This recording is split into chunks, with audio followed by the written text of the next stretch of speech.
ఒంటరిదాన్ని కాకూడదని నన్ను పెళ్లి చేసుకోవడం కోసం వాళ్ళ తల్లిదండ్రులతో మాట్లాడడానికి వెళ్ళాడు. నా గత జీవితం గురించి నాకేమీ గుర్తులేదు, కానీ రాబోయే జీవితంలో అన్ని సంతోషాలే.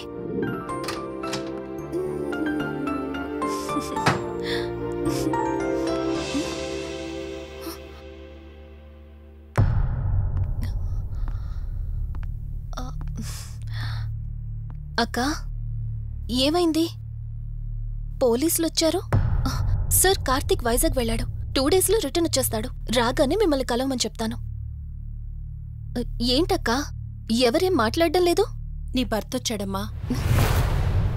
నా భర్త? నా భర్త? అవునమ్మా, ప్రూఫ్స్ అన్ని చెక్ చేశాం. ఎంక్వైరీ చేసి కన్ఫర్మ్ చేసుకున్న తర్వాతే ఇక్కడ తీసుకొచ్చాం. అతనే నీ భర్త.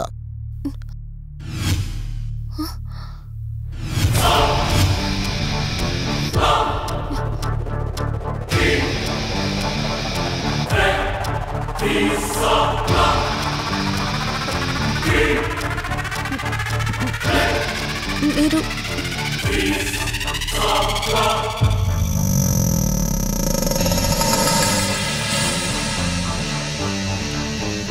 Hi, I'm Rishi.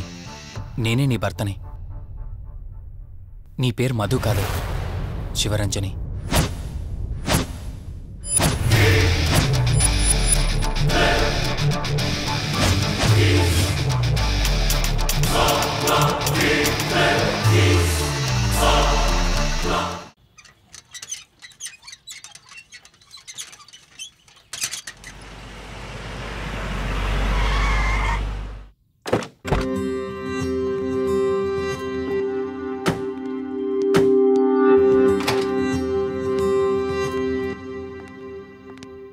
వెల్కమ్. ఇదే మన తాజ్మహల్. నీ టేస్ట్కి తగ్గట్టు నేను ఇష్టంగా కట్టించింది.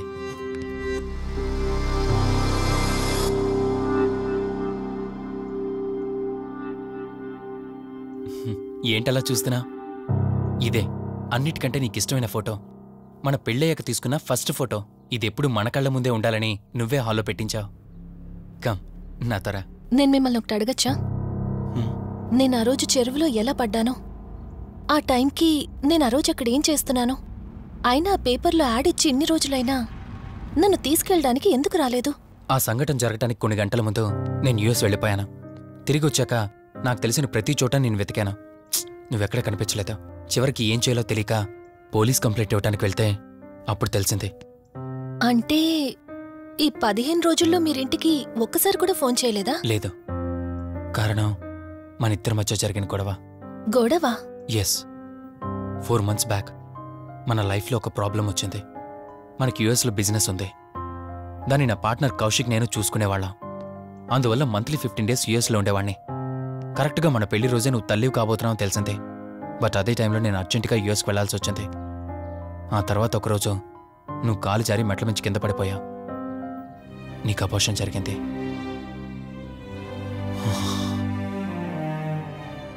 ఆ టైంలో నేను దగ్గరగా లేనని అప్పటి నుండి నువ్వు నన్ను దోషిగానే చూస్తున్నావు. ప్రతి చిన్న విషయానికి గొడవ పడేదానివే. అలా గొడవ పడిన ప్రతిసారి కారులో మీ ఫ్రెండ్ ఇంటికి వెళ్ళి కోపం తగ్గాక తిరిగొచ్చేదానివే.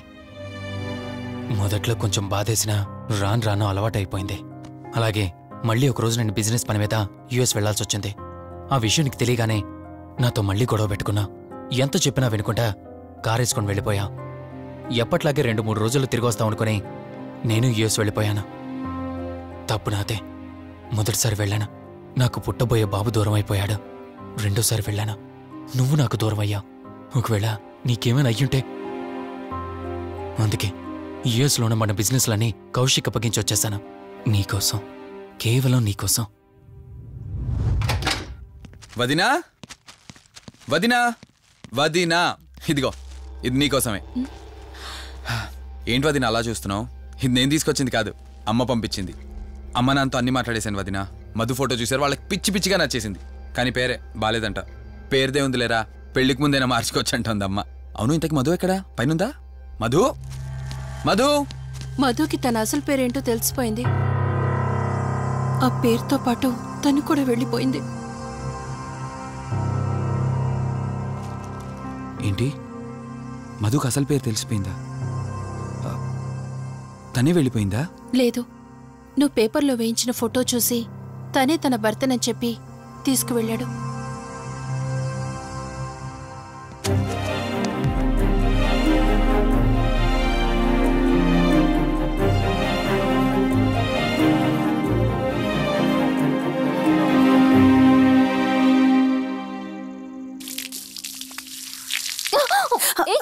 బావా, ఓ హే సారీ కావాలని చేసావు కదా నువ్వు. ఉండు, నిప్ప అని చెప్తాను. ఇది చూసావా, మన పెళ్ళైన కొత్తలో గార్డెనింగ్ చేస్తుంటే పొరపాటున నా కాలు తగిలి వాటర్ మీద పడ్డాయి. అంతే, వాటర్ పైప్ తీసుకుని నా వెంట పడ్డావు. ఇలాంటి చిలి పనులు చాలా చేసేదానివి. Ranjani, are you okay? నాకు నిద్ర వస్తుంది, నేను వెళ్ళి పడుకుంటాను. Sure, no problem.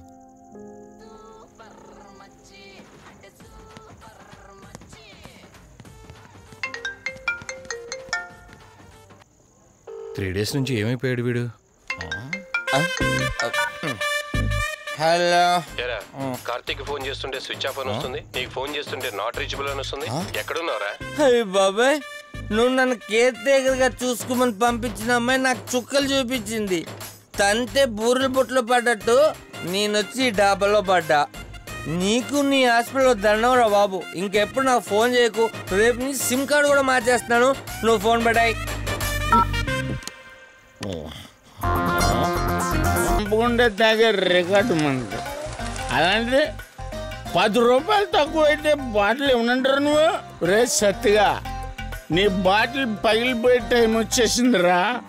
ఆ లక్ష్మీదేవి ఉంది చూసా, బంజారా హిల్స్ లో ఉన్న తప్ప మాలాంటి బోరబండోని పట్టించుకోదురా. ఒక్కసారి కానీ లక్ష్మీదేవి నాకు కనిపించింది అనుకో,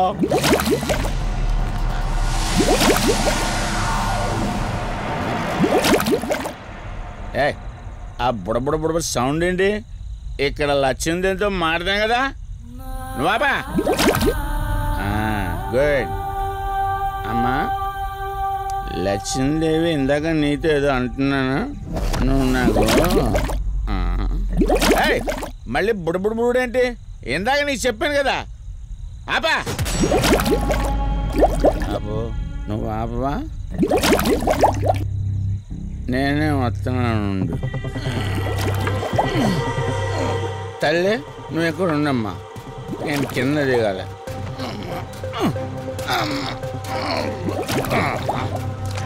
లెక్కర్ లింగం చెబితే ఎన్నమ్మా నువ్వు, నీ బొడబుళ్ళు నువ్వు.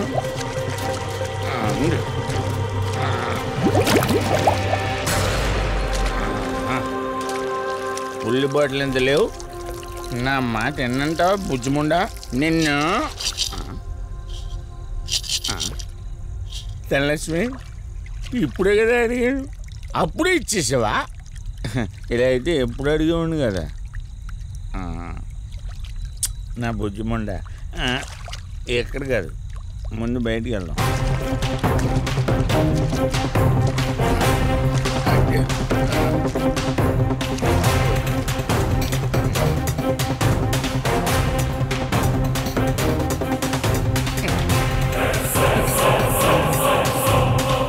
రావా? నువ్వు రావు, ఎలా వస్తా? కొండ కదా, పగలు కొట్టేస్తాను.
ఏంటి రంజని, అసలే నీకు ఇల్లు కొత్త.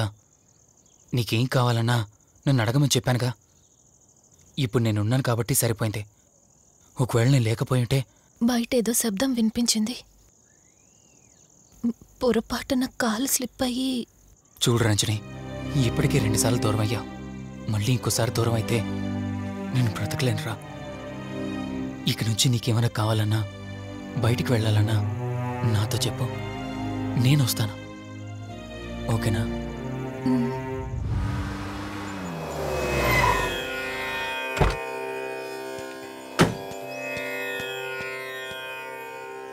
అర్జెంటుగా రమ్మని ఫోన్ చేశారా? ఆత్మ మళ్ళీ బయటకొచ్చింది.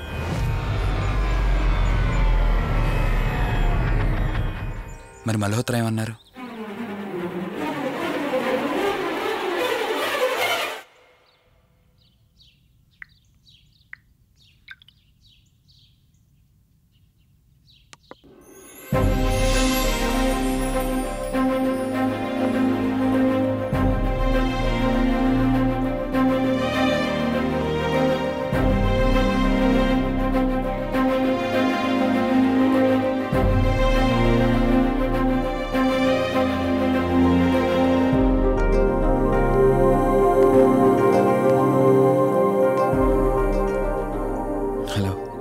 కూర్చో. ఎలా ఉన్నావు? బాగున్నాను. కాఫీ? ఎంతైనా దేవుడు చాలా గొప్పోడు కదా. మనకు నచ్చింది ఇచ్చాడని ఆనందపడే లోపే మళ్ళీ తిరిగి వెనక్కి తీసేసుకుంటాడు. హ్యాపీనెస్ ఎక్కువగా ఇచ్చేస్తే తనకు లేకుండా పోతుందనుకుంటాడేమో. ఆయన కూడా సెల్ఫిషే మనలాగా. ఇద్దరు మనుషులు విడిపోతే కష్టంగా ఉంటుంది, కానీ ఇద్దరు మనసులు విడిపోతే బాధగా ఉంటుంది. ఇదంతా చెప్పింది నేను బాధ పెట్టడానికి కాదు. ఏదో చెప్పాలనిపించింది, చెప్పేశానంతే. సరే, లివ్ ఇట్. ఇంతకీ నేను ఇక్కడికి ఎందుకు పిలిచానంటే, మనం ఏదైతే ప్రాబ్లం సాల్వ్ అయిపోయింది అనుకున్నామో ఆ ప్రాబ్లం మళ్ళీ తిరిగి స్టార్ట్ అయింది. ఆత్మ మళ్ళీ బయటికి వచ్చిందని దుర్గాబాయ్ చెప్పింది. ఆ ఆత్మ నుంచి నువ్వు తప్పించుకోవాలంటే తప్పనిసరిగా నీ గతం నీకు తెలియాలి. నీ గతానికి సంబంధించి ఏదైనా వస్తువు కానీ ఇంకేదైనా నీ ఇంట్లో ఒక్కసారి ఆలోచించగలుగుతావా?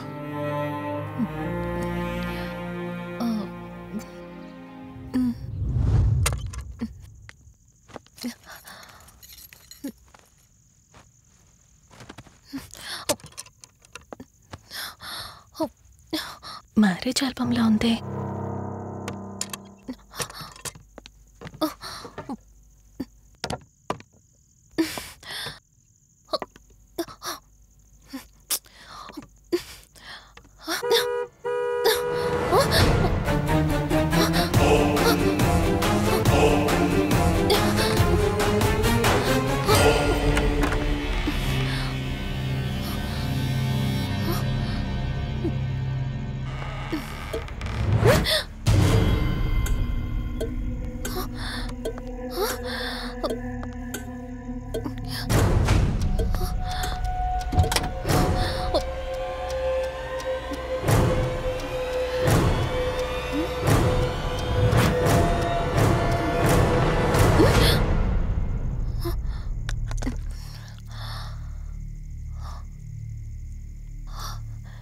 ఈ బ్లడ్ ఏంటి?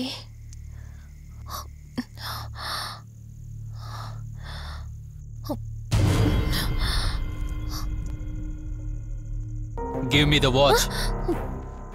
కార్ టిక్కీలో ఈ వాచ్ ఎందుకుంది? దీని మీద అంటిన రక్తం ఎవరిది? వాచ్ ఇటు ఇవ్వమన్నానా? నా దగ్గర ఏదో దాస్తున్నారు మీరు. రంజని, నా మాట విను, వాచ్ ఇటు ఇచ్చే. నా యాక్సిడెంట్ కి ఈ వాచ్ మీద ఉన్న రక్తానికి నా దగ్గర ఏదో దాస్తున్నారు. మీరేదో తప్పు చేశారు, అందుకే ఈ వాచ్ అడుగుతున్నారు. రంజని, చెప్పండి, మీరెవరినో చంపారు. నాకు నిజం తెలియాలి. Please tell me the truth. నాకు నిజం తెలియాలి. నిజం చెప్పు, నిజం చెప్పు అని అరుస్తున్నావుగా. అయితే విను, ఈ ఇంట్లో హత్య జరిగింది, కానీ చంపింది నేను కాదు, నువ్వు.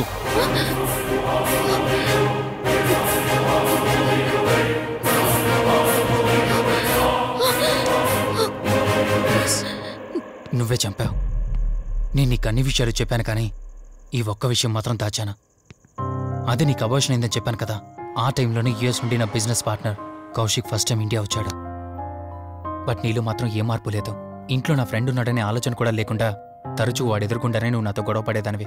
అది చూసిన కౌశిక్ నా మీద నీకు ఎంత ద్వేషం ఉందో వాడికి అర్థమైంది. దాన్ని వాడు అలసుగా తీసుకుని నేను ఇంట్లో లేని సమయంలో నీ లోన్లీనెస్ని తనకు అనుకూలంగా మార్చుకుని నీకు దగ్గరయ్యాడు.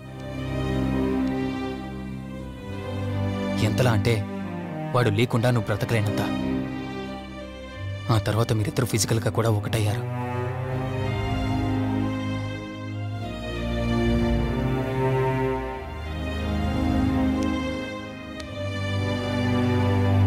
ఒకరోజు నేను ఆఫీస్లో ఉండగా కౌశిక్ మన ఇంటికి వచ్చాడు. Hi darling, my lovely angel. ఏంటి నేను విన్నది నిజమేనా? యుఎస్ వెళ్ళిపోతున్నావట? Hey come on baby. వదులు, అడిగిన దానికి ఆన్సర్ చెప్పు. నేను వచ్చిన పని అయిపోయింది, so I'm going back. So what? వదులు. నువ్వు నాతో ఏం చెప్పావు? యుఎస్ బిజినెస్ లో మొత్తం ఇక్కడికి షిఫ్ట్ చేసి పర్మనెంట్ గా ఇక్కడే ఉంటానని చెప్పావు కదా. అవన్నీ నువ్వు బిలీవ్ చేసావా? You crazy. I'm a business man. ఏదైనా బిజినెస్ యాంగిల్ ఆలోచించడం ఇట్స్ మై హాబీ. ఏంటి జోక్ చేస్తున్నావా? జోక్ అనుకోవటం అది నీ ఇన్నోసెన్స్. కౌశిక్ అలా మాట్లాడుకో. అలా మాట్లాడితే నాకేదోలా ఉంది. నాకు తెలియకుండానే నా లైఫ్ లోకి వచ్చేసావు. లైఫ్ అంతా కావాలని నువ్వు అనుకున్నావు, బట్ నాకు కుదరాలి కదా. స్టూపిడ్ గా మాట్లాడుకో. నువ్వు నాకు కావాలి, నాతోనే ఉండాలి. నువ్వు నన్ను వదిలేసి వెళ్ళిపోతే నేను ఒప్పుకోనంతే. హే మన మీద లవర్స్ అన్నట్టు మాట్లాడతావేంటి? అంటే 10 నిమిషాల సుఖం కోసం ఇంతగా మోసం చేస్తావా? మోసమా? మోసం గురించి మనం మాట్లాడకూడదు డార్లింగ్. ఒకవేళ నేను చేసింది మోసం అయితే నీ హస్బెండ్కి తెలియకుండా నువ్వు నా దగ్గరికి వచ్చి పడుకోవడం నువ్వు వాడికి చేసింది మోసం కదా. Chill Ranjani, come on. వదులు కౌశిక్, ఇక నాకు లైఫ్ లో ఎప్పుడు కనిపించుకో. ఆగు రంజని, కౌశిక్ వదులు. Please. No. Come on Kaushik. Ranjani, please. Kaushik వదులు please. Come on Ranjani, Kaushik listen to me. Please. Ranjani వద్దు Kaushik. Please Ranjani. Kaushik. Hey Kaushik please please. Please. Kaushik. తను స్లిప్ అయి కింద పట్టడంతో తలపగిలి చనిపోయాడు. సడన్గా అదే టైంలో నేను వచ్చేసరికి మెంటల్గా అప్సెట్ అయినా నువ్వు భయంతో నేనెంత చెప్తున్నా వెనుకుంటా కార్ డ్రైవ్ చేసుకుంటూ వెళ్ళిపోయావు. అప్పుడే నీకు యాక్సిడెంట్ జరిగింది. నువ్వు వెళ్ళిపోయాక టెన్షన్లో ఏం చేయాలో నాకు అర్థం కాలేదు. ముందుగా బాడీని అక్కడి నుంచి తీసేయాలని శవాన్ని కారు డిక్కీలో పెట్టి ఊరు బయటికి తీసుకెళ్లి పూజ చేశాను. బహుశా ఆ టైంలోనే నా వాచ్ అక్కడ పడిపోయి ఉండొచ్చు. నీకు ముందు చెప్పినట్టు ఆ టైంలో నేను యూఎస్లో లేను. నీకోసం వెతుకుతూ ఉన్నాను. ఇప్పుడు చెప్పు, నేను చేసిన తప్పేంటి?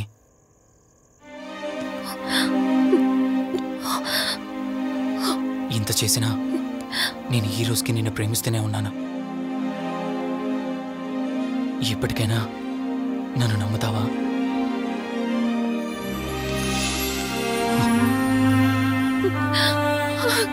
Sorry Rishi, I love you. అంటే ఇన్ని రోజులు నీ వెంటపడిన ఆత్మ నీ చేతిలో హత్య చేయబడిన కౌశిక్ దన్నమాట. అవును దుర్గాబాయ్, కానీ నేను ఈ హత్య ఉద్దేశపూర్వకంగా చేయలేదు. పొరపాఠం జరిగినా గ్రహపాఠం జరిగినా తప్పు తప్పే. పశ్చాత్తాపడినంత మాత్రాన్న ఆత్మ శాంతించదు. ఇప్పటిదాకా నిన్ను ప్రాణాలతో వదిలిపెట్టింది దేనికో తెలుసా? నువ్వు ఏం నేరం చేశావో నీకు తెలియపరచడానికి. నీకు జరిగిందంతా తెలిసిపోయింది. ఇప్పుడు నువ్వు ఇంకా ఎక్కువ ప్రమాదంలో ఉన్నావు. నాకు బ్రతకాలనుంది దుర్గాబాయ్. క్షమించరాని తప్పు చేసినా ఇంకా నన్ను ప్రేమిస్తున్న నా భర్త కోసం. అది కాదు దుర్గాబాయ్, ఆత్మ అనేది ఉండడం నిజమైతే దేవుడున్న మాట కూడా నిజం. అలాంటప్పుడు ఏదో ఒక దారి ఉంటుంది కదా. నిజమే, ప్రతి సమస్యకు పరిష్కారం ఉంటుంది.